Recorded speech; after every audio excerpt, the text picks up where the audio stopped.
Degree Net Podcast. Third Degree, the Third Degree Net Podcast. The Third Degree Net Podcast. Well, hello there, DFW soccer curious person you. Welcome to another episode of Third Degree, the podcast.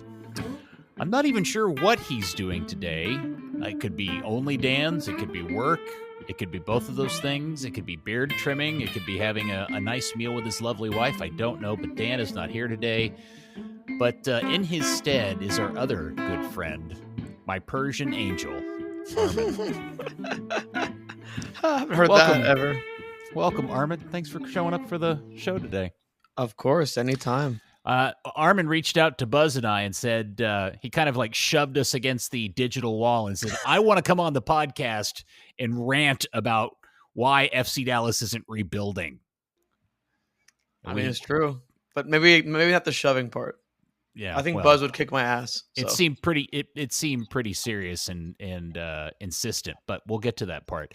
And somewhere on his now annual walkabout / drive around the country in his car by himself for 2 weeks, it is the editor founder of thirddegree.net and the original soccer influencer himself, Buzz Carrick. Where are you, Buzz? Socorro, New Mexico, basically halfway across the state. All right. Yeah. Halfway across the other state. New Mexico, yeah. I did. Yeah. I did 10 hours today, so knocked out. 10 hours of driving. Yeah. What's the weirdest thing you spotted today on your 10-hour drive? Oh, gosh, weird. Off the top of my head, nothing weird is coming to me. So let me think about it. If it comes to me, I'll tell you later in the podcast. Something weird. Did you drive by a Buc-ee's and go, why in the hell are people insane about a gas station? Yeah, like I always think that. So I don't know why people are insane about a gas station. True secret, Arman, I've never been inside a Buc-ee's. That's BS. True story. Are you serious? Never been into No, why would I want to go sit in a car line to get into a gas station? There's no car line. I've never sat through a car line and go to Buc-ee's. Oh, man, I saw 2 of them on the way back from Houston just a couple of weeks ago. Like, I usually just park, and then I'll just walk in, and then I'll use the restroom because they're pretty clean, grab some whatever BS Buc-ee's thing I can get, and then walk back to my car. So, I mean, there's no line. You seem like the kind of guy that would actually buy a bag of beaver nuggets. I actually bought a beaver plush, so I guess I might be a little on brand. And my dog took it, and now it's his toy. So many jokes. There's just too many. But this is a family podcast, so, and Doc is listening, so I won't go there. All right, Buzz. Well, I hope how long are you on this road trip for? 3 weeks. Wow. And of course, as always, when Buzz hits the road and leaves town, stuff with FC Dallas happens, and it did today. We'll start off with the long-standing worst kept secret ever is that the team was trying to move Leo Chu, and they have officially done that now. They have sold him, given him away, traded him for some Portuguese dinerware or what? None of it's official, but it's been confirmed by multiple reporters. So I mean that's not the same as official though. So, I thought you reposted something official. No, just a confirmation of it from a second reporter saying it's happening. Ah, okay. So I would imagine that the price is going to be a bag of beans because his contract's running out at the end of the season. So there's not a lot of value left on the bones. The value for Dallas is the opening of the U22 spot, the opening of the salary cap hit, which is not dramatic because it is a U22 spot, but it does allow them the flexibility to either bring in another young kid or switch to the 3DP model if they would like to. And Arman can explain more about that later in a little bit, perhaps. But, Chu walked into this club and finished last in the beep test. That's not good. Not when you're playing for a coach like Eric Quill, who demands a certain amount of on the physical side more than some other coaches might. So, he was right in the doghouse from day one and probably knew his days were never numbered in the first place when he got here, because really he was just a balance sheet acquisition for the trade he was involved in. So I was thinking about this. Is this the most please just take this guy off our hands for nothing sale since Marquise Pedroso, when they sold him to DC United for like less than what some people make a year in salary. Yeah, I mean, there's been other guys too that they sort of have just said thanks, no thanks, or give us anything you can. So, yeah, the guy you're talking about, the Brazilian left back that was the replacement for Nedyalkov, if I remember correctly, it was definitely a guy that they didn't think so highly of. So, it definitely is a player that got on the wrong side of the coach, and definitely is a player that they had planned all along to get rid of eventually. So, it does give them even more flexibility in terms of doing stuff this summer if they can actually find some people that are worth bringing in. And that's always the key. Yeah, the window looms, and hopefully there are some plans, but I'm sure we'll talk about that here in a little bit. All right, so let's just look. It was a 3-game homestand that ended with the July 4th game against Minnesota. Obviously, it ended in a loss. 0 points out of 3 games in a home game stand. 1 win at home. I think, what are they? 1-8-2 now, Buzz? I believe that's correct off the top of my head. Which is insanely poor. And it was just more of the same. And I don't know how to get into this without feeling like we're just doing episode 318 and 317 all over again. Well, what I would say about it is that, there's a couple of takeaways that really matter in this particular game that make it slightly different from other games. And one is the resurfacing of what has happened, 1 or 2 times of late, which is the mental breakdown in the back. It's not so much like bad play across the board. It's these moments of madness, if you will, these moments of breakdown, which can be a sign of being tired, or it can be a sign of give up. So those are a tiny bit concerning. And the flatness of the first half is another sign of give up. That was a little bit concerning. Then Farrington scored, of course, and everyone got excited and started attacking again. It was very different. The next takeaway is that they played a team that plays in broad sense the same way that they want to play, which is to sit deep and not really have the ball. And Minnesota did a better job of sitting deep and not having the ball than FC Dallas did. And so Dallas had more of the ball.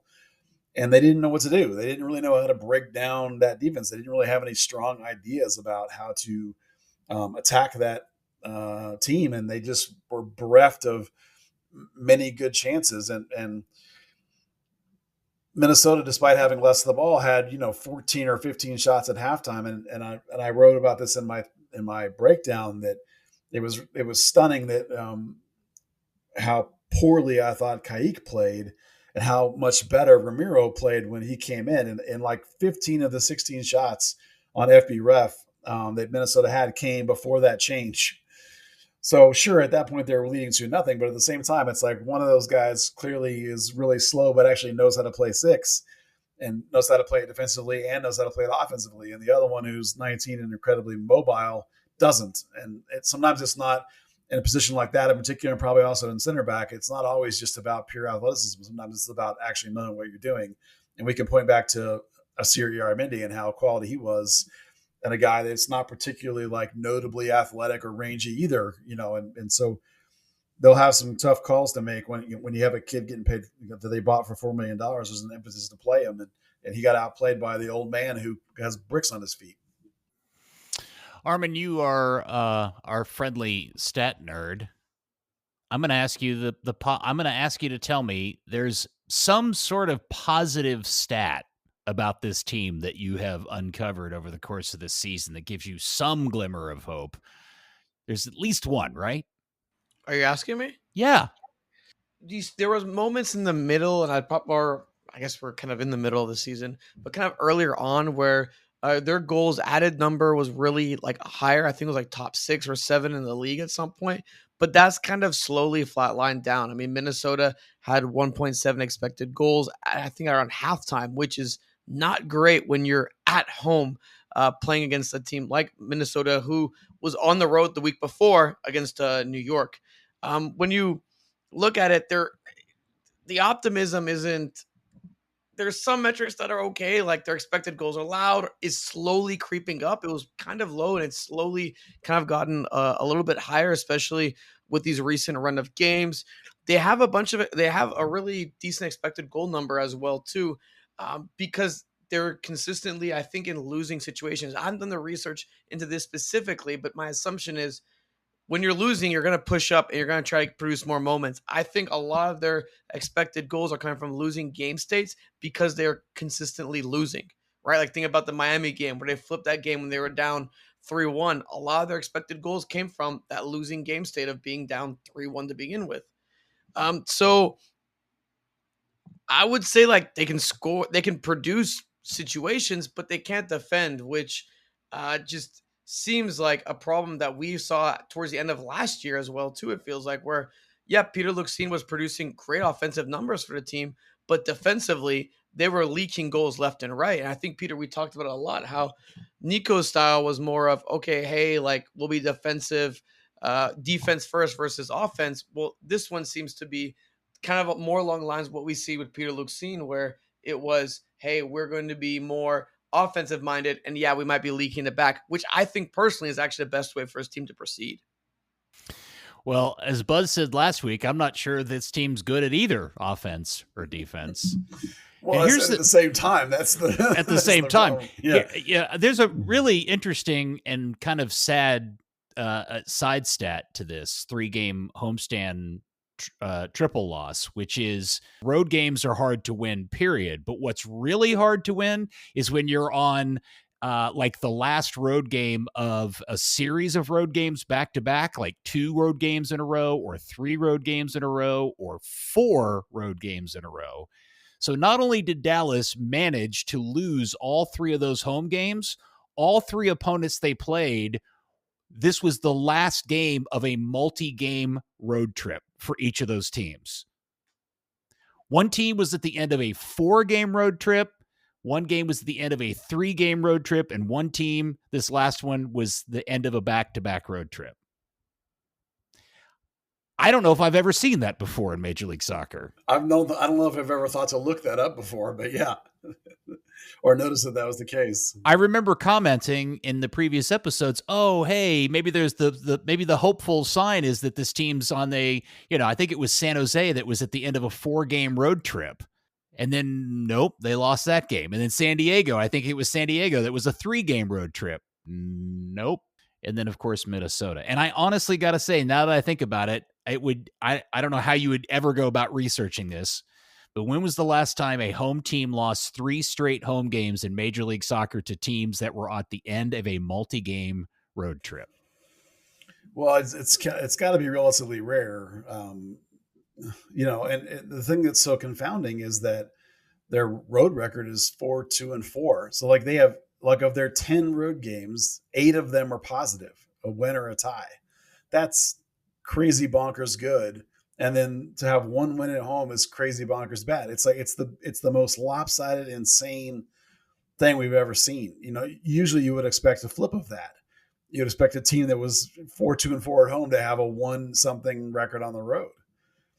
It's just absolutely mind-boggling, and I cannot come up with any possible reason why this is the case, other than this team just doesn't play well from a positive position, in a lead position, in a feeling good position. They only play well when they feel like they're in an adverse condition. Yeah. Well, it was really frustrating. I guess really the most sad thing I saw in the aftermath was the league highlight of Minnesota's, I think it was the second goal, the throw-in goal. Man, that's just the saddest goal I've ever seen. That's got to be one of the saddest goals I've ever seen this team give up. And I just thought the actual video clip itself really encapsulated this season together perfectly, because not only was it just a really crummy goal to give up, but the camera angle was to the north end of the stadium where it's nothing but an empty stage with some Toyota trucks in it and the tarped over seats and nothing else going on. And I thought, man, that's 2025 in 10 seconds right there.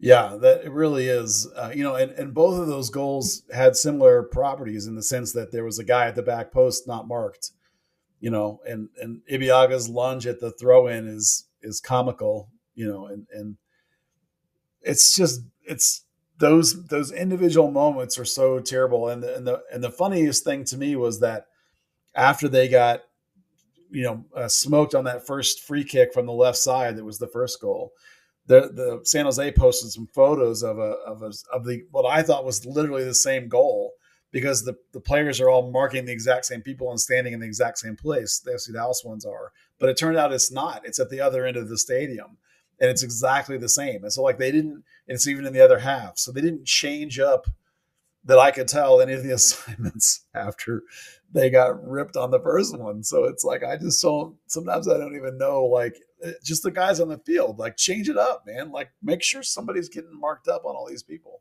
Yeah, so I think this is a really good opportunity to kind of get into the situation in terms of Eric Quill's culpability in all this as a manager. I've said this on this podcast and other places. I think that this season is the frightening marriage of both a MLS rookie head coach and a front office that just is clearly not very good at roster building, at least not quickly, if at all. And when we see things exactly what you talked about there, Buzz, which is players, that those situations repeating themselves in the same game, after one in one half and one in the other half. So you've had like an entire halftime to correct it, and you don't do it. What is Quill's culpability in this, do you think? Well, to that specific question, it can be hard to know, because you don't know that the staff didn't address it and the players just don't, or maybe aren't smart enough to get it and figure it out. It's not necessarily a coaching failure. At the same time, like that particular sort of mental lapse kind of problem hasn't really been a problem until very recently. I think it's a bigger question, like this whole mentality problem of why you can't win at home. I think that's a much bigger indictment in terms of the coach. And you're right that like he is a rookie coach, and there's going to be errors made. And there's going to be problems with any rookie coach in this league. I still think that of the candidates, of the kind of people that the Hunts hired, that he was about as good an option as you were probably going to get, but he's not able to overcome the issues that the squad has. He took a damn near half a season of tinkering to figure out how to make Lucha Costa work, which I think may actually be more about what a significant problem that all was, as much as that it was just being flabbergasted of how to get it to go, because there are so many other pieces that don't work with it, and they're the wrong piece for this, that, and the other thing. And at the end of the day, I think you can look at a team like this and just think, he's playing the very best center backs he has available, and yet those guys are just not anywhere near good enough, and I don't know that you can blame Quill for that. The fact that Shaq Moore has not shown to be a good defender, that's not Quill's fault, right? The dude's 28. Like, you're not going to coach him up at this point. Like, they just signed a guy that wasn't a very good defender, So, like, in the fact that your 1-6 is incredibly slow and the other one is incredibly naive, that's not Quill's fault either. One of them just got here, and the other one is the the TD's buddy. So, yeah, there's mistakes that Quill's making, and there's things that, like, if the roster was flawless, you'd be questioning all these other things. But it's just like, I think he's got such an uphill battle with the pieces he's being handed. I don't even know if it's fair to really judge the guy. He's going to be judged. There's no question. His record is on par with guys that get fired. He's right there in the mix with every fired coach in terms of what he's putting on paper. And your record, you are what your record says you are at the end of the day. So he may end up getting fired. I don't know if it's going to be fair, though, if it happens, because I think all of us look at the way this thing's built, and you're like, none of it makes any sense to us.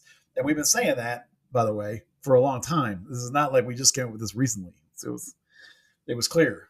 Yeah. The other kind of weirdness about this particular match was, unlike other games, this game, the team just came out really flat and just never really showed anything over the game. And then after the game, there was I didn't see this for myself, but I saw several reports in your Discord that like Quill didn't leave the field through their own tunnel. Like he went all the way to the other side of the field to go through the visiting tunnel or something like that. And then the press conference after the game was really unusual. His quotes where he really focused on the obvious tragedies happening in Central Texas and just how difficult it is to talk about any of this stuff when awful things are going on in the world or nearby or things. And I got the sense that something else was going on. And so I do feel like this is a good opportunity just to say that in the last 24 hours, it's come to light that the Hunt family is involved directly in this tragedy as a cousin. I guess she would end up being like a third or fourth cousin to Dan and Clark.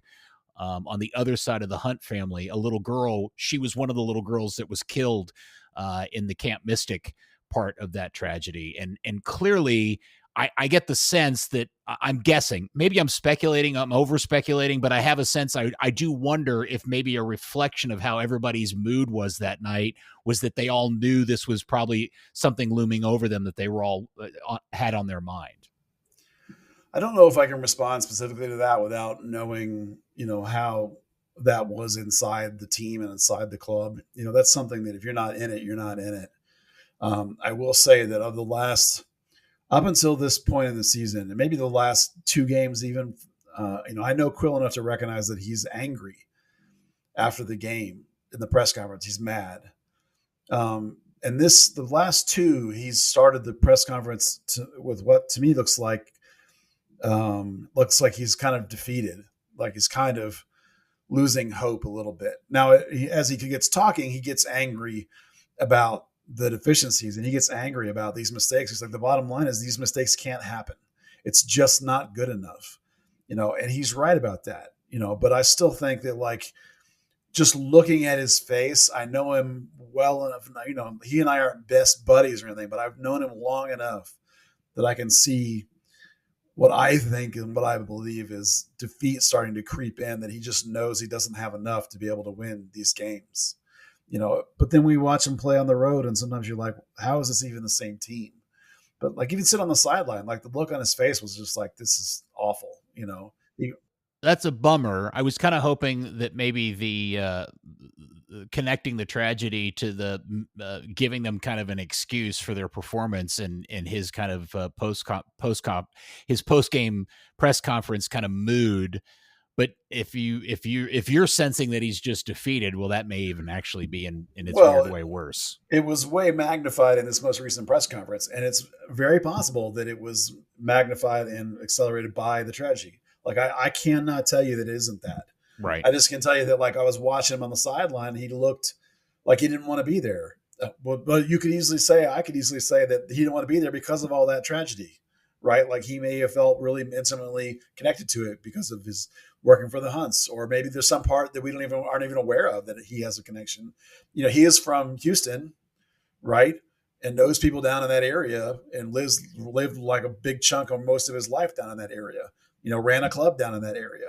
So, Houston, Texas was I believe, from the north side of town. So, I would 100% buy that he was not feeling like he should be coaching a soccer game in that moment. And in the press conference thinking, why am I having to do this?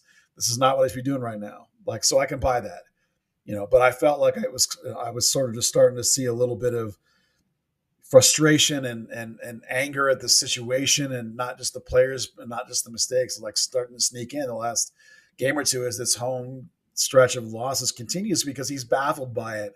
And I think he's losing hope that he can fix it, and I'm just reading that into what his face, and he may tell me that that's completely wrong, but I didn't feel that up until very, very recently. And maybe I'm getting it confused with the tragedy and the impact it's had on him. That's totally fair. We'll see what happens as we go forward here, I guess. Well, lucky them. They get to go to LA and face off against LAFC on Saturday night at 9:30. I don't know if you want to preview that game at all, if you have any sense as to who you think. Is Ramiro back in the starting lineup? Well, I think it's probable that Irigide will be back. He was being questionable last game. I think that means he probably will be available. A question would be, like, how early in the week he starts training. And same with Anderson Julio. Usually only questionable for like a week. So I think it's above average odds that both of those guys would be back. That's a big help. I do think that you would start Ramiro over Kaique based on performance.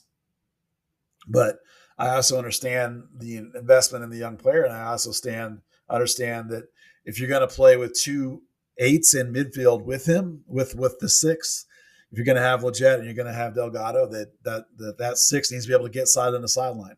So he may not have a choice but to go with Kayik just to cover up for the fact he's playing a couple of guys that are going to both try and get forward quite a bit. So his hands are tied on that. So I think there's a good chance that you get those really 2 important players, Urquide and Anderson Julio, which would go a long way. Otherwise, I don't think you have any choices. Like Nolan's hurt, so it's Farfan. There's Enzo Newman's out for the year, so it's more. It's Acosta, it's Musa. Like there's only like 3 positions or 4 positions that even can change at this point. Like he clearly doesn't think enough of Alvaro to play him. When he has 2 older, healthier center backs. I guess what it would come down to is which center back do you think will do a better job paired with Urquide if he is indeed back.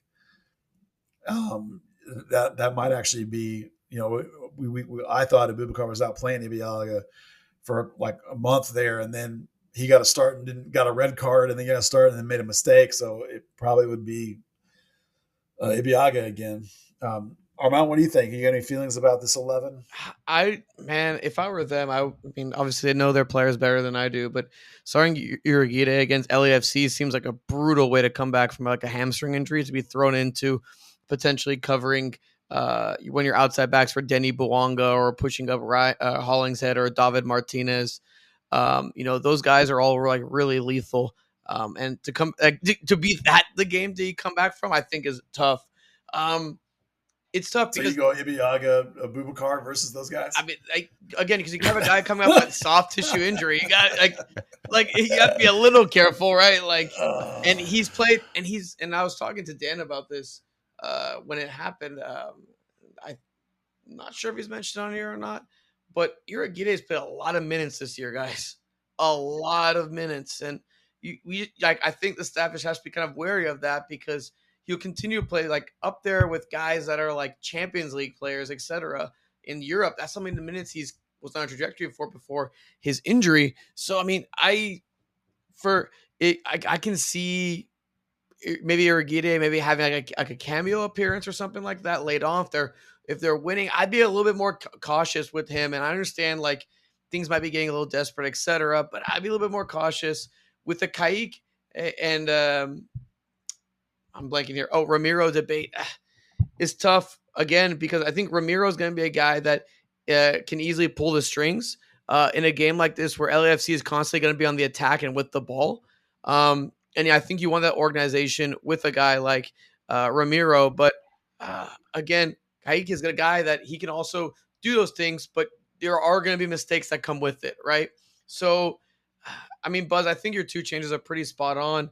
You can't really do much changes to the roster. Like you're not going to bench Musa, right? You're not going to bench Acosta. You're not going to bench, and the depth is so, I would say, weak that you can't really make that much changes. And now you're hitting a point to where you'll have a little bit of schedule congestion where you go LAFC at San Jose, and then a really winnable game against St. Louis.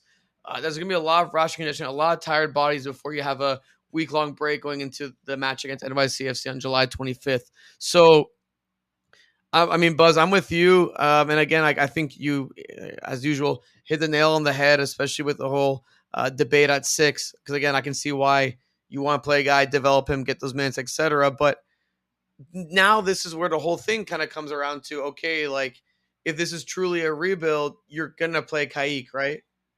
All right. Before we get into that conversation, Arman, I know you're dying to do this. I'm not dying, but yeah.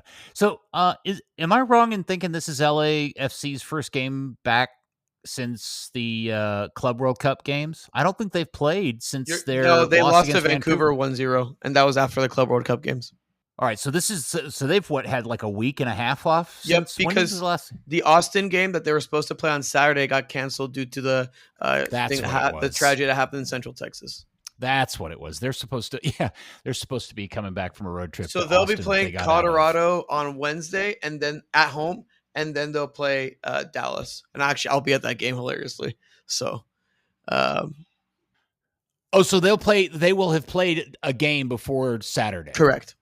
Okay, the schedule has this all screwed up for what the Colorado game's in here, but they have it as May 31st for some reason. So because it was one of the games that got moved for the Club World. Remember that game where they played America for the Club World Cup qualifier? It got moved for that. That's what it is. Okay, well, but this will shock nobody. The MLS website has it all goofed up. So whatever.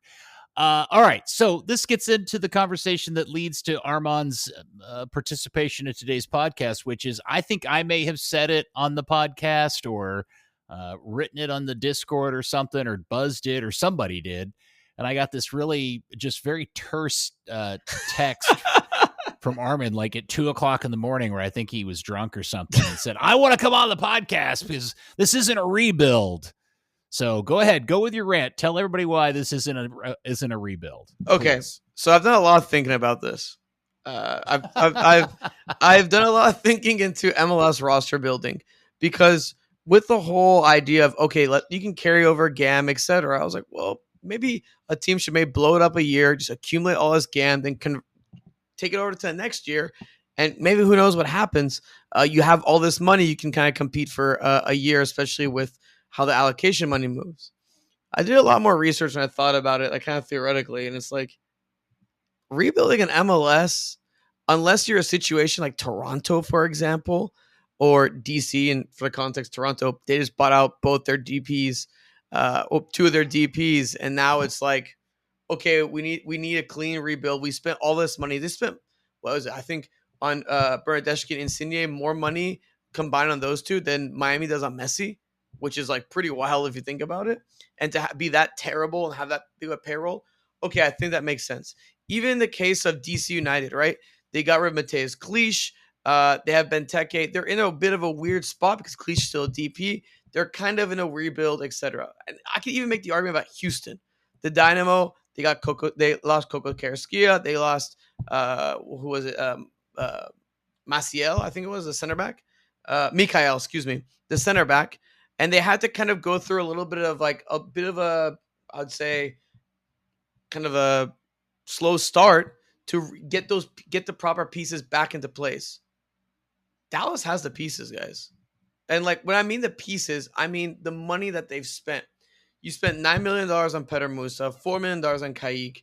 You spent $3 million, give or take, on Uragide. You look up and down the roster, they're not playing guys that are, I would say, that would skew younger by any means. They're playing older MLS veterans.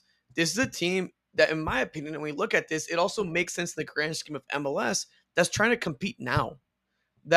And Buzz, I know you've always talked about that kind of playoffs as a standard. They're trying to compete now for a playoff spot. You don't spend, and Lucho Acosta, how could I forget? You don't spend this kind of money to say we're rebuilding, et cetera, et cetera. Sure, there's going to be moves that are made, but this team, and to be honest with you guys, I think the team should be a little bit closer in the postseason hunt, not the playoff hunt, but the postseason hunt than it is right now because of, again, when you acquire a guy like Lucho Acosta, when you have a guy like Petar Musa, you bring a guy like Anderson Julio. Anderson Julio isn't this young player. He's like, 27, 28, give or take? He's in the prime of his career. Uragide is 24, which I think, again, we talked about time, was a great acquisition. These guys that they're playing outside of, I think, Kaigo is the only player that I would say, that kind of signifies a rebuild within this. And again, MLS, it doesn't really make sense to rebuild. There's no draft. You're not going to get the number 1 overall pick. You're not going to go into the lottery and pray for a chance at an amazing college player. That doesn't really exist. The MLS is one of the leagues where consistently competing makes sense because there's no incentives for being bad. And that's what kind of makes it fun. But for me, guys, you don't invest this kind of money and say this is a rebuild. I think for them, they had the Velasco money, they put it to use. And now this is, I guess, more of a retool than a rebuild. And for me, I know it might be a semantics thing, tomato, as you told me, Peter. But for me, I just don't see this as a rebuild. I think calling it a rebuild lets everyone off the hook. Okay, I do think it's a semantics issue, but just for argument's sake, do you consider, Arman, that San Jose is in the middle of a rebuild? No. Oh, really? I don't think so. I mean, when you get the moves like Joseph Martinez, Chicho Arango, you have Christian Espinoza as well. That's Bruce Arena gunning for a playoff spot. Bo LaRue, these guys, etc. That's rebuilding an MLS does not really Yeah. make sense because, again, think of it like the only situations I think that can make sense are a team like Toronto where it's saying we are not getting results with these guys. This is not working. We're gonna buy them out and we're gonna take our time buying DPs. This season essentially becomes a lost season and you slowly turn over the roster. And look at a team like DC United. That's a team I mentioned. Like I guess it's kind of a rebuild, and they're stuck. They're not really doing anything when it comes down to actually rebuilding or playing as many young players, etc. They've kind of retooled the roster, but I don't really call that a rebuild. Okay, maybe this is just purely semantics, but I'm sitting here looking at San Jose's inbound players this year. They added 12 people to their roster. I don't know how that's not a rebuild. I when I think of a rebuild, I think of more of like, hey, we're shifting mentality to. I think it's a clean, like more of like a refresh than a rebuild. Maybe this is a better way of going about it. Give me an example of a team that, whether it recently or in MLS past, that did a true Arman defined rebuild. That's tough because like I'm trying to think of one off the top of my head because it's super hard. Buzz, you're the old guy. Do you have any example of that? Because I don't think MLS teams rebuild, to be honest with you. Yeah, I think FC Dallas is rebuilding. Yeah, Arman, I think this is a semantics issue because Dallas is playing 5 new people in 11 starting positions this year.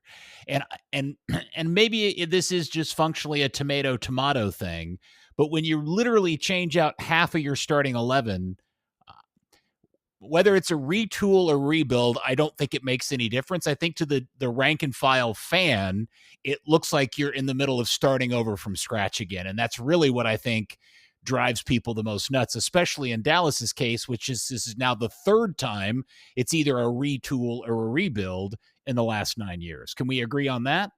Oh, 100%. I think it's when I think of rebuild, right? Like I think of the American sport rebuild where it's like, hey, we stink.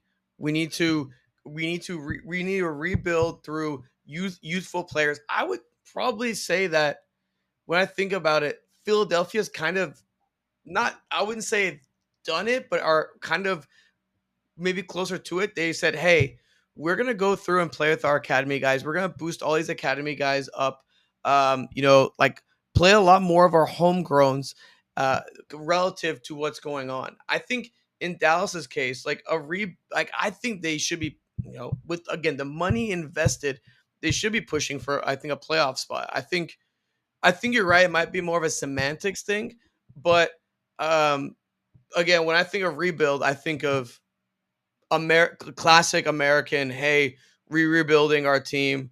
We're doing X, Y, Z, etc. It's going to take multiple years to get to that point, but you can't do that when you have a guy like Peter Musa and Lucho Acosta on your team. Buzz, your thoughts here? Yeah, when we went into the offseason, you remember we talked a lot about how they had to vacate the contracts of Jesus and Paul, and they were going to be eating part of those contracts this year. They cleared out multiple DPs, and over the winter, we were talking about they had one DP, and we were talking about they were going to be wooden spoon. They brought in Shaq Moore. They changed their right back. They brought in a center back, and we said everybody they should have brought in 2. So that's 3 of your 4 back line that should have been changed, and really you only changed 2 of the 4. But they brought in Abubakar, who theoretically is getting paid starter money. Yep. So you could argue that they really did try to change 3 of the 4. They tried to change the 6. They didn't do a good job of that. They brought in Anderson Julio, who I told everybody should be a starter, and everyone tried to tell me that he's never been a starter. So that's a rebuild piece, right? So we were looking at, until Lucho Acosta fell into their lap because they literally changed the rules to allow that guy to move so that Evander could move, right? And then Dallas got a bonus DP out of nowhere that they weren't expecting to be, and Alan Velasco left unexpectedly. So you've literally rebuilt and changed like half of your team already, and you're still short of DP, right? You moved out a bunch of pieces and you did all that and you spent all this money and you still stink. So you've only done step one of the rebuild. You have to bring in at least another center back. You probably have to bring in a 6. You maybe have Leget's getting quite old and gets paid $1 million. You're gonna have to probably vacate that contract. Paxton's never playing again. You got to vacate that contract. They've talked about how they want to go back to their core and play the kids that come through. The only one that's playing is Norris, so that's going to take some time for those guys to come through. You ask yourself, yes, you spend enough money, you should be able to keep competing for the playoffs. But making the playoffs isn't the point. Well, it's almost harder not to make the playoffs, frankly. Right. But the point is winning a title. You Yes. don't rebuild to make 9th place. You rebuild to win a title.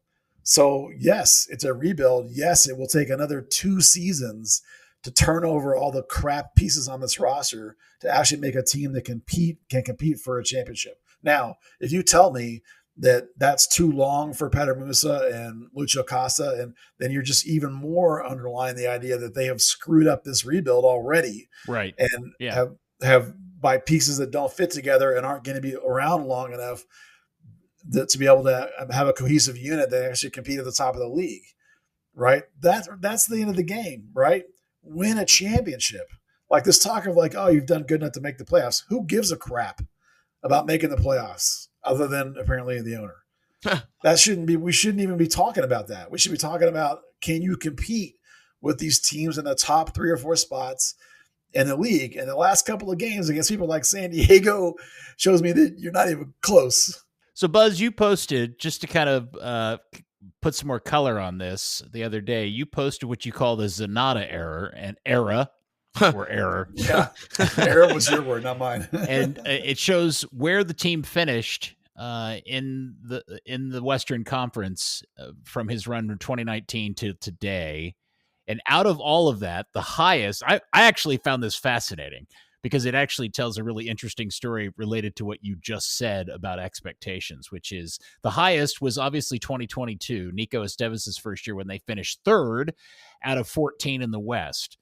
But his run from 2019 goes 7th of 12th, 6th of 12th, 11th of 13th, 3rd of 14th, 7th of 14th, 11th of 14, and 13 currently of 15.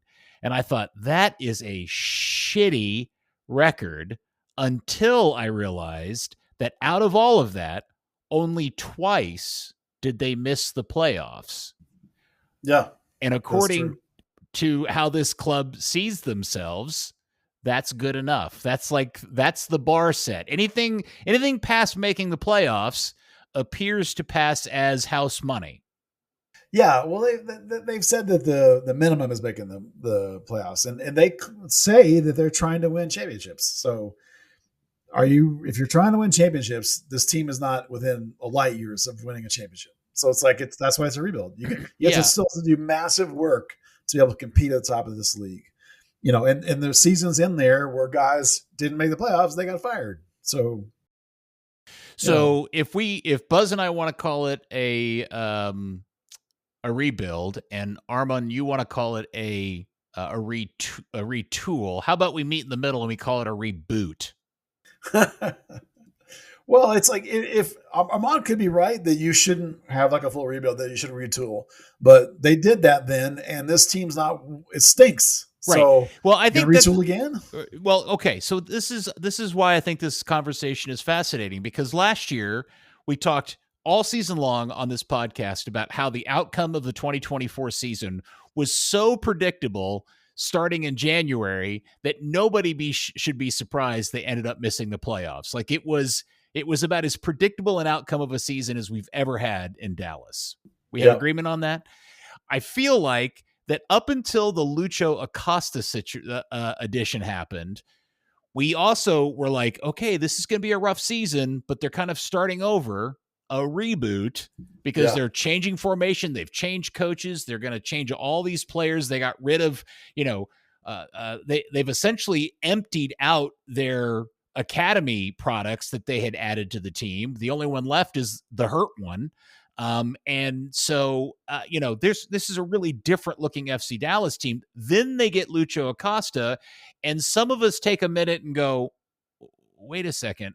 How does that fit with everything else they're doing? Because that clearly, the Lucho Acosta addition, I think that creates a tremendous conflict within the club, which is we're trying to do adding Lucho Acosta doesn't fit that. Everybody knows this. Like, nobody that's been paying attention to this league saw them adding Lucho Acosta and paired that with what they had been trying to do over the previous 4 or 5 weeks leading up to his addition, and went, oh, that makes sense. Well, remember that they weren't expecting to lose Alan Velasco. They gave him an extension and a raise. Sure. By all signs and all people we talked to, he was going to be moving into the middle, and he was become the playmaker, the string puller. And then all of a sudden they lose him surprisingly because they got offered money they couldn't refuse. And then the league changes this rule, and all of a sudden here's Lucho Acosta. And so perhaps in a panic move, they're like, we had this expensive, young, exciting guy that was going to be our 10, and he's gone. Oh shit. Oh wait, there's Lucho Acosta. Grab that guy. But it's entirely possible that was the wrong choice. Well, but here's the other thing, Buzz. I think leading up to, before we ever had any idea Lucho Acosta was coming to this team, I still think a lot of us were very suspect about how this season was going to go with or without Velasco, simply because I don't think any of us really knew how good Alan Velasco was going to be. And by the way, it turned out he's still having some struggles down in Brazil. In Argentina. And so I don't know if that would have ended up being the same outcome one way or the other. I don't know. And maybe it's not fair to say that, but my point being in all of this is that where they are right now in the standings, I don't think is a huge surprise. How it's happened, I think, is a bit of a surprise. And the fact that they've had some success on the road and zero success at home, that's kind of weird. But the fact that they're sitting in what now is essentially near wooden spoon contention isn't necessarily a surprise. Yeah, well, if you look at Velasco specifically, the big knock on him was that the skill doesn't translate into actual assists or goals, either one. And we were all a bit worried about how that was going to look as a 10. Now he goes, and we're talking like, okay, wooden spoon. And then Lucho Acosta comes back in, and we all thought, oh, maybe that'll be enough to boost him up. But then you have to think about things like, we talked all winter about they need a center back, and it didn't happen. Then we talked all winter about they probably really need to get a 6 in here and see how that's going to go. That they tried that, and it hasn't really worked so far. Then you have to look at the fact that they got rid of their 2 starting wings most of the time, right? Well, Paul Areola, he played some wing back. We played a lot of wing too. And Jesus Ferreira, both gone. And they brought in Anderson Julio. They didn't replace the other wing, right? So you're like, you look at this team and like, where's the second wing? They traded for Leo Chu, and they just sold him. Well, we just talked about how Leo Chu was never brought here to play. He was bought here as a make weight to be sold. Yep. Like, I remember talking over the winter with people that were like, yeah, he's not a player, right? That he was a chip, not a player. So like, to the idea that like this team is by any means finished product, that this is what they intended to be doing, is kind of crazy. They had so much happen that got blindsided by, including Lucho Acosta falling into their lap. And I'm starting to feel like maybe they shouldn't have taken Lucho Acosta. They should have gone with somebody young. Remember the whole thing about Delgado being a 10, or signing Pedrinho from North Texas, and Quill talking about what a great playmaker that guy is. Maybe it should have just been those guys and not Lucho Acosta, because now you've eaten up this humongous part of your payroll and your cap with taking up a DP spot, for a guy who's already 30. And if you're talking about a 2 or 3 year rebuild, will be 32, 33 by the time you're actually ready to compete for something. So it may have all been wrong choice.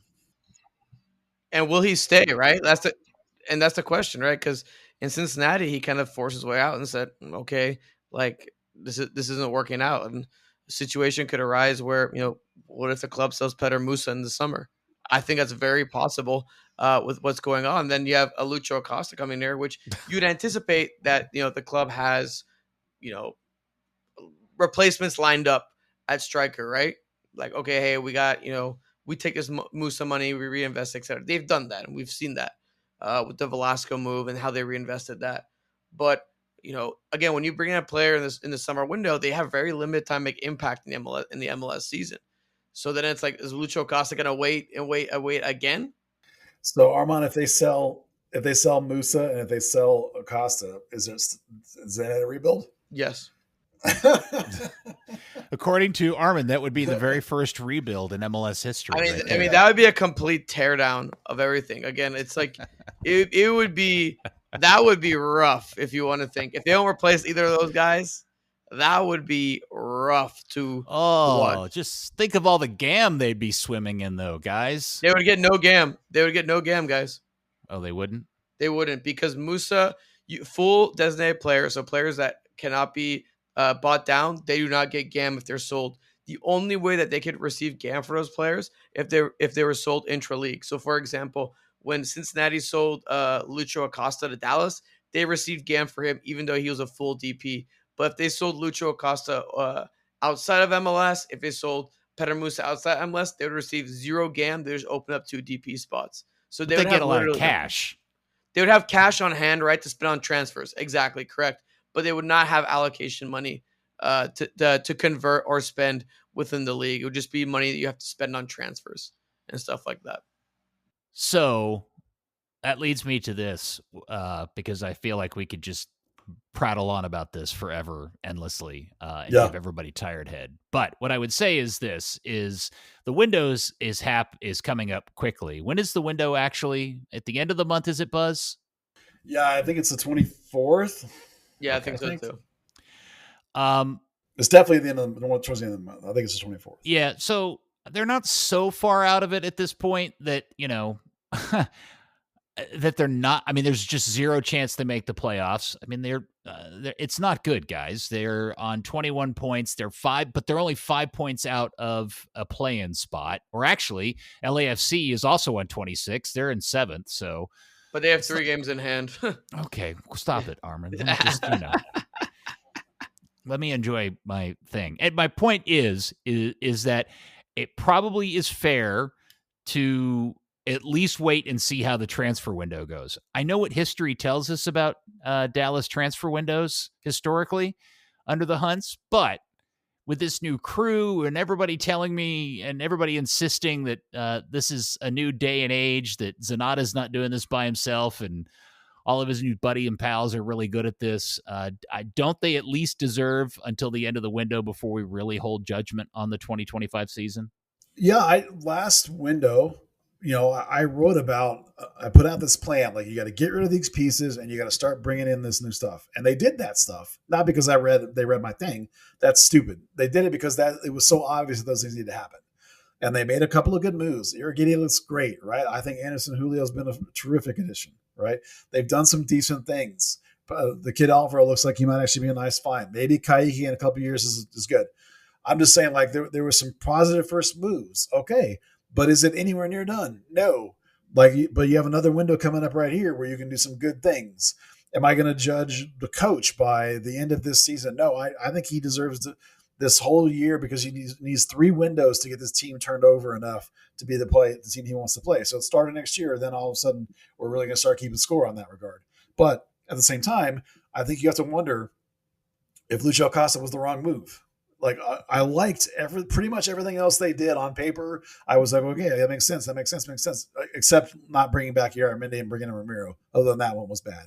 But the other things seemed good. But it was all step 1. That's why I talk about if this wasn't a rebuild, if this wasn't step 1 of a rebuild, then it's all crap. Because then it doesn't work. It makes no sense. It only makes sense if it was just step 1 of a 3-window process, that gets Quill the team that he wants. So, we're going to find out. Yeah, maybe it is crap. But I think they deserve 2 more windows. Probably, and I'd like to think that this is all part of some sort of long-term plan. But here's my concern with all this, Buzz, and we talked about this at the beginning of the season, and I really feel like that this is now even more critical with some of the things that have come up and been announced in the marketplace since the season has started, which is the following. Undergoing this insane stadium project for whatever the reason, right, wrong, indifferent, we didn't have any other options. We're doing the best we can. Whatever it is, the fact that they are undergoing this insane project of rebuilding the stadium around its fans and its games over the course of 3 seasons, I really feel strongly that part of what they have to do is put a product on the field that doesn't drive everybody into just pure apathy by the time the new stadium opens in 2028. Because with all of the other options that are starting to pop up in town, man, you could see a situation where this becomes kind of a weird Southlake version 2.0. If they only, you and I both know that they're running around touting a continuous sellout streak. And I get it. That's just the semantics of sellouts. And that's how the league allows teams to get away with it. But you and I both know that on July 4th, first off, a game they always win that they didn't win. And 2, now they only have 11,000 seats to sell and have it butts in seats. What was it? 80% full? Yeah, Friday night? 80. Yeah, 80 was what I would say. Yeah. Yeah, well, if this season continues to go the way it's going, you can see the direction all of this is headed, especially with the game day experience, is only going to get worse from here before it gets better. Yeah. Again, I think, Peter, you mentioned a great point.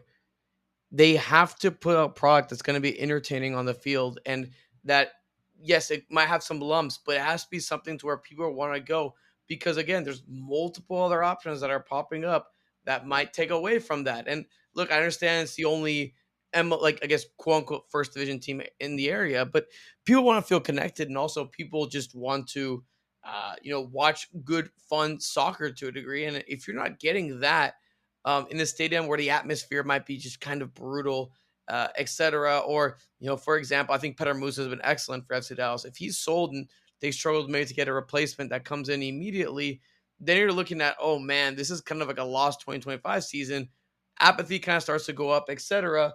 And oh yeah, your noisy neighbor down the road is also starting to ramp up, especially within a year. So look, I understand that they may have a greater plan, that they might have a multi-year rebuild on the cards, etc.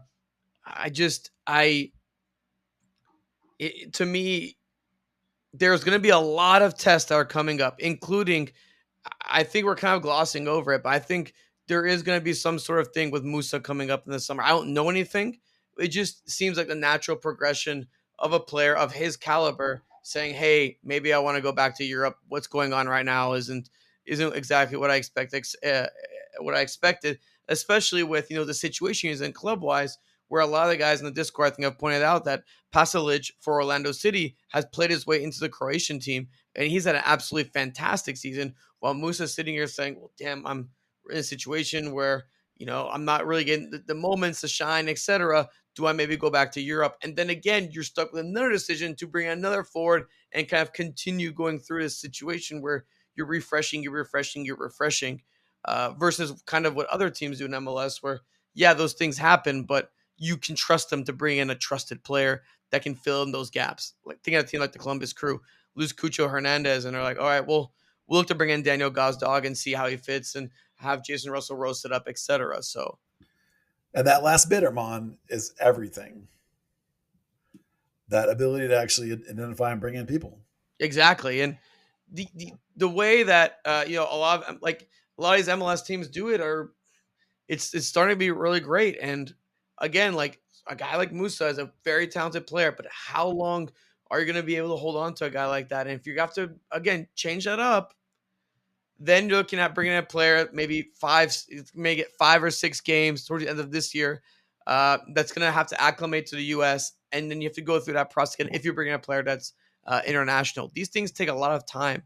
And I mean, again, I think this Musa thing is going to be a little bit bigger in the summer, and there's going to be a lot more decisions that are going to, I guess, contribute to the whatever we call it, reboot, I think is what we agreed on. Peter, I want to go on the record and people start blaming me for the quote unquote Musa thing, that it was Arman. Arman made up the Musa thing. I didn't make up. There's no insider knowledge. There's no Musa thing for me. It's all Arman. Yeah, I do think, Arman, you've brought up the concept of Musa being traded in the window a few times, and it should. I just want to repeat that Arman's just speculating and hype. I'm and spitballing. This is not spitballing and doing hypotheticals here. Not because this is not insider knowledge or anything. No, yes. nothing. I would throw out, just to kind of quell that to some degree, is the fact that Musa also is a brand new father. He just had a baby recently at the beginning of the season. The idea of packing up and moving back overseas would only be in the most extreme of situations, meaning a really, really big deal, both for him personally and for the club. So financially. So I would be shocked upon shocked if he got sold in this particular window, or even the next window, to be honest with you. I would be blown away if that was the case. And I don't want anybody coming away from this podcast thinking that any of us here were saying it's going to happen or we would like for it to happen, because I don't think any of us would on that case.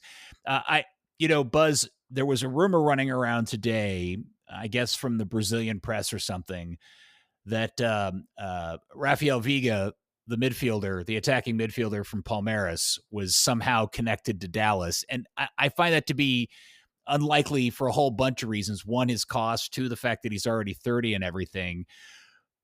But the reason why I bring it up is, if in some sort of weird super world where Dallas actually did end up with a guy like that at the end of this window, while I would have very little hope that it would have an impact on this particular season, it would be something that would at least give people something to glom onto for next season. It would, but I think if I was reading that article correctly, there's like a $60 million, out clause trigger, which is not within a billion years of FC Dallas's money. And yes. If you read in the context of those things, it says like that Dallas called about it. Well, Zanata has connections to Palmeiras, so I'm sure he did call about him. I'm sure he called and asked. I look at the Porsche website several times a month. Yeah, I'm sure he called, and I'm sure like he was like, "Hey, if you guys ever are just going to let that guy go," I'm like, not the $60 million buyout, but if you ever want to talk about like a reasonable number, we would be happy to talk about it. I mean, that's a call, right? That happens all the time. People are like, "Oh, FC Dallas called about him." Well, of course they did. They probably call not thousands. They probably call boatloads of teams about players. That's not his job, right? So I would be annoyed if there was a players at Palmeiras or Grêmio or lots of these Brazilian clubs that he's not calling and asking about it. So, even if it's true, which is not necessarily real either, Dallas gets used a lot by agents around the world because everyone knows the name Dallas but doesn't know shit about this team. So people will go, "Oh, I see Dallas called," So I would not read anything into that unless you see Palmeiras putting that guy like on a fire sale, and then like you could maybe consider that Dallas might be in on that. But I would not put any legitimacy behind that idea. I'm sure there's lots of guys that they've called about that you just don't hear about because some agent wanted to tweak someone's nose, threw that out there or whatever. So they do have the ability to switch to a third DP, so they could add a DP. It would cost them. Is it $1 million they have to give back? Arman? Yeah. So if you, when you take that $1 million from discretionary money, when you take out $1 million you spend from discretionary money, essentially, if you've only spent up to $1 million of that money, you can then, if you have an open U22 spot, which Dallas now has, will have, I guess, with the sale of Leo Chu, they can switch to the 3 DP plus 3 U22. But they would lose $1 million of the GAM that they haven't used. And the last time we saw that number published, they had $2 million of 2025 GAM. They left. definitely I think they have a bunch more outside of that. So I was gonna say they definitely, I think, have the ability to do so. Again, it's just up to whether they would want to or not. Yeah, and obviously, Inasali and his loan situation could factor as a U22. Giovanni's out for the season, so that's not a worry. So but they have pieces that can be, you can always loan Inasali out again. Hell, you can just loan him to North Texas, clear him if you have to. But they do have the ability to do stuff. I think they're currently sitting on before Leo Chu even moves. I think they have 3 open spots and 2 internationals. I say that off the top of my head. I didn't look before we did this, but if move Leo Chu, that does not open international spot. It's just a green card. He has a green card, so it's just another spot, but it is a U22, or as we said, it could be a DP. So they have the ability to do some stuff. Let's see what they do. We'll all sit with bated breath. They also announced that officially July 19th, which is the night they're going to wear the new third jerseys, the new black burn throwback jerseys, Buzz, correct? Yep. So that is officially what they're calling 90s night with Dallas Burn legends. And there's actually some cool ones in here. Jeff Cassar is going to be there, the old goalkeeper. Jason Kreis is going to be back in town. Federal judge Richard Ferrer is going to be, by the way, weird side note, I actually dressed up as Richard Ferrer for Halloween one year because I actually had a full Richard Ferrer kit. I don't know why or how I ended up with it, the shorts and the jersey. We're the pick. Well, fuck it, Winker. True story. Mark Dodd will be there, and the big name, El Zarco, is going to be in attendance as well. Stop it. Jason Kreis was the big name. But we see Jason. How often do we get to see Zarco these days? Not very often. He comes back every couple of years. And I'm just assuming that the big surprise that they just are waiting to just blow everybody away with that night is the Ted Eck appearance, but they're keeping that under wraps because Dallas Burns Legend Night isn't complete without the greatest Burn legend of all time, Ted Eck. So we'll keep that. The other thing that we should mention real quickly is the very sad and unexpected passing of one of the biggest, most legendary soccer figures in the Dallas-Fort Worth soccer scene. Gordon Jago passed away in his sleep the other night. And it's very sad. Man, what a guy, out in front of the sidekicks for all those years, his involvement with Dallas Cup. And so 92, I think he was. So what a great long life that man lived. Yeah, I didn't know him personally, but obviously he's a legend here in the Dallas market. I didn't even know he had a career before things like the sidekicks. Just the sidekicks and the Dallas Cup work he did alone made him a legend in my book. And he had a long playing career and coaching career even before all that happened. So yeah, well, it's especially sad because he just made a live appearance a couple of weeks ago when Men in Blazers were in town and had Clint Dempsey. He showed up at that thing. So right. Rest in peace, dear Sir Jago. All right, let's move on. A couple of things. North Texas won a game. Yeah, they won 3-1 over the Loons second team. Tarek Scott had 2 goals, although to be fair, I don't think he played very well other than 2 goals. Even he said something about that in his post-game quote. And Sam Sarver scored a goal and had 2 assists, played like 60 minutes and subbed out, and then showed up the next day on the bench for FC Dallas. I know. Which was crazy. But I suppose theoretically you can give him 30 minutes there. He ended up playing a few minutes and had a couple of touches, but he's by far the player that right this second is the closest to being able to help FC Dallas in any capacity. It doesn't mean he will, but he's the closest. The gap between those two clubs now is so big that you have to be completely dominating that level before you're going to be considered for the first team. And Sarver's the only one that's completely dominating that level, other than Josh Trocado, who you've already seen. He's doing phenomenal stuff at left back, but there's not really anybody else right now that you think, oh, that guy could maybe help. No, there really isn't anybody. It's just Sarver. So particularly because Dallas is short wings at the minute, and Leo Chu leaving makes it even more so. So we'll see if you actually get to see him again. That would be kind of cool for him to get a little bit of a run. Not that I think he could become a starter like right this minute, but it'd be nice to sort of test him at the MLS level and see if he has what it takes to make the step up. And don't look now, but Texoma continued their unbeaten run as they beat Forward Madison. Yeah, they're up to 6th in the standing on 19 points. Technically, that's tied for 5th, but they're down on the goal differential, so they don't have the 5th spot. That turnaround is crazy. Like to go from like they were like 0-3-2 or something like that to then like now they haven't lost since, and it's mostly wins. It's like it's the most bonkers turnaround I've ever seen. And one's like to be so dramatically like draw a line in the sand, like they changed the keeper, bring in a couple of guys on visas, and it went from the worst team in the league to what apparently is one of the best teams in the league in about a 2-day span. It's incredible.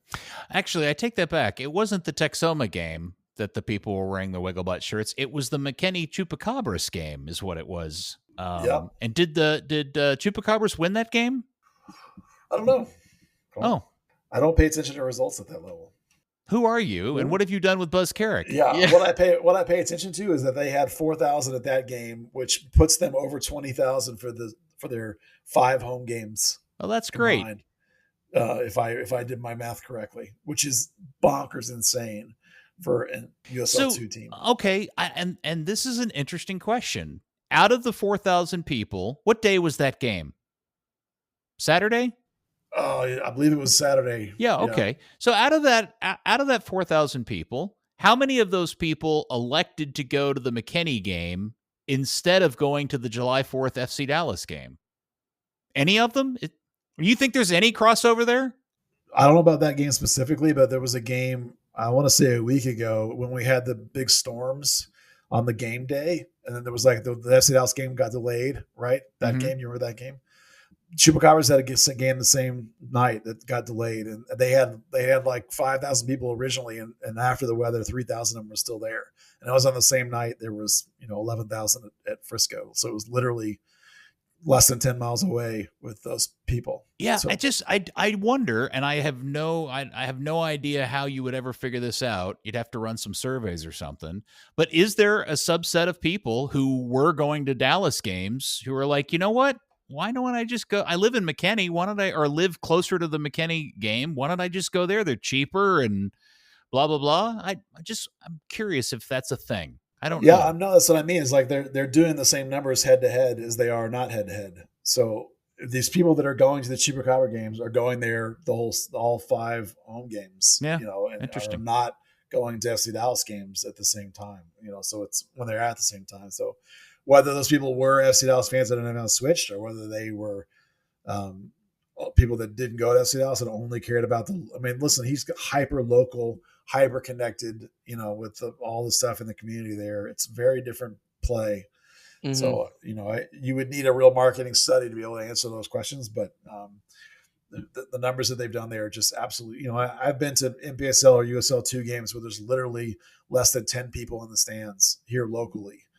And that team is just doing absolutely crazy, 5,000, 4,000, 5,000. It's just, it's amazing.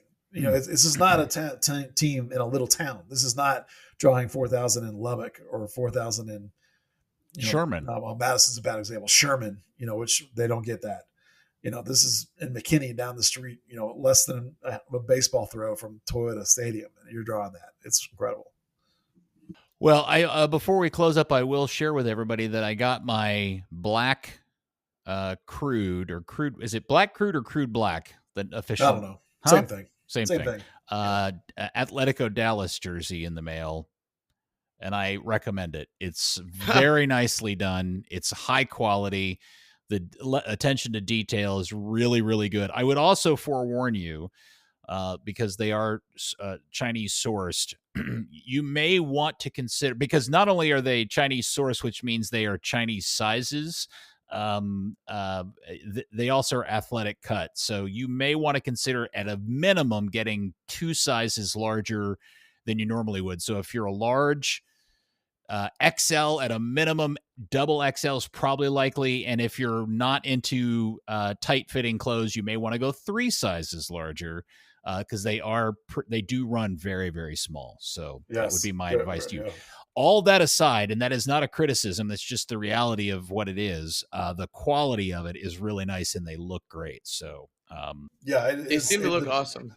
Yeah, it's got lots of boutique touches that make it feel like it's $1 million. It's a fantastic jersey, and it's not a specific brand; it's their own, label. Yeah, they went out and sourced it themselves. Yeah, they are. I can officially tell you that they are in conversations with multiple companies to be their actual kit supplier for the first team. Their academy right this minute gear is Adidas gear, but that's because the academy they adapted had a time left on their current Adidas contract. The first team, Atletico Dallas, is negotiating with multiple entities. So anyone who tells you they know who the kit supplier is for that club that doesn't know what they're talking about, because there isn't one yet. I said this before they started, and I'm going to continue to run with it. I would love to see them do a deal with Charlie, the Mexican supplier that does all those really nice Liga MX kits. I have not seen a list, so I couldn't tell you whether they are or not. So. I'm a Hummel guy, Peter. I think Hummel has done a good job in the lower leagues, especially with your kind of like wonky, cool designs. I agree. I've just heard like Hummel has a lot of delivery issues. Okay, that's fair. In the past, maybe they've gotten past those, but I would agree. Hummel designs are great. Charlie would just be interesting because of the connection to the Mexican community, because that's a brand from Liga MX that everybody's super familiar with. And they do some, by the way, that's the same company that did the very, very good Oakland Roots stained glass jersey that I actually own one of, that is such a nice design. And I think they would do a knock it out of the park for Atletico. So, but let me also, I'll just throw this in. The black shirt's so nice. I'm thinking about buying the blue one. Oh, so damn, really? Wow. Yeah. The topaz one looks really nice, and I think I may have to have both of them. So, there you go. I don't know what else to say. Move quick, because they're already sold out in some of the sizes and some of those colors. I know. And then I got to go buy the new Burn third jersey, because it's so nice too. I'm running out of kit money. So it looks really nice relative to those other throwbacks that we kind of saw. Oh yeah, like the Seattle one, the Nashville one, the Minnesota. I mean, the Burn one looks like the best of those that we've seen. Yeah, the Miami one's really good, but I would say there's a very good chance that by the time all this is said and done, Dallas may somehow inexplicably end up with the best throwback jersey out of all the other MLS teams. I think there's a good shot of that. So sure. I do like the Orca though. I'm not gonna lie. On the Seattle jersey. Who doesn't love them in Orca? All right. Well, Arman, I feel like we didn't give you a chance to go super full-on stats nerd. Do you have one stat you would like to share with the curious that you're just itching to share because you're so awesome? Just overall? Yeah, just an MLS stat. Or I don't care. I just know you love a stat. So share your favorite stat. I don't have a stat off the top of my head, but a team that I've been kind of tracking recently that's had incredible numbers is Nashville. And they've soared up their rankings in the Eastern Conference. Like, their expected goal difference was super high at the beginning of the year, and they were losing games, and people were like, what's going on here? And they've kind of turned it around, especially with the late goal they scored against Philadelphia to win 1-0. So, and I've actually enjoyed watching them play. So, not really a stat, but it was kind of predictive, and it's another sign that expected goal difference is one of the more predictive stats that you'll see within soccer. So, keep it on the expected goal difference number. Because, especially if Dallas's trends worse, then it might be a sign of bad things to come. But if it's, trending in a better direction, then you might see a bit of a turnaround. For Nashville, it was an underlying sign, and people were like, yeah, they'll be good, and they've stored up their rankings. So maybe not the answer you wanted to hear, but something interesting for my beautiful fellow stat nerds. It was disappointingly not as nerdy as I was hoping it was going to be, but thank you. I try to sift out the nerdiness, Don't do that. Don't for you. Don't hide your nerddom. I don't hide it. Fly it, man. That's what we love you for. Thanks for popping on, our friend Arman. Of course, you guys. are our friend. I hope I'm your friend. You are our friend. You're my beautiful Persian. All right, Buzz. Thank you. I hope your road trip goes well, sir. Are you doing another 10 hours tomorrow? Oh, no, much more normal tomorrow, more like 7 or 8. And I admire your ability to squeeze an hour 15 out of that. So. I don't know. Yeah, you guys played a big part in that too. Well, thanks. It was a good show. Okay, well, keep everybody posted. Keep posting pictures of you and Dairy Queen products, please, sir. That's probably only our first day thing, but I had to go Superman Blizzard last night. Yeah, how was the Superman Blizzard, by the way? It looks gross. Well, yeah, the ice cream is cake batter. If you like cake batter flavor, it's not my jam, but they had chocolate chip cookie dough in it, which I do like. So, but I saw the big banner and the blue, and I thought, oh, that's so fun. Advertising wins, right? Yeah, win in Rome, right? So like it's this huge thing, and Superman Blizzard. Oh, all right, cool. Let's do that. That's great. Well, drive safely, Buzz. Thanks, man. I will. Adhere to local driving laws, please, sir. I do. Okay. I always do. And don't go to Buc-ee's. I don't. Wow. All right. Very good. Thank you, Arman. Thank you, Buzz. And thank you, DFW area soccer curious person you. We will speak to you next week, hopefully with something better and more fun to talk about. on the next episode of Third Degree, the podcast. Onlydance.com. Third Degree, the Third Degree Net Podcast. Third Degree, the Third Degree Net Podcast. Third Degree, the Third Degree Net Podcast. Third Degree, the Third Degree Net Podcast.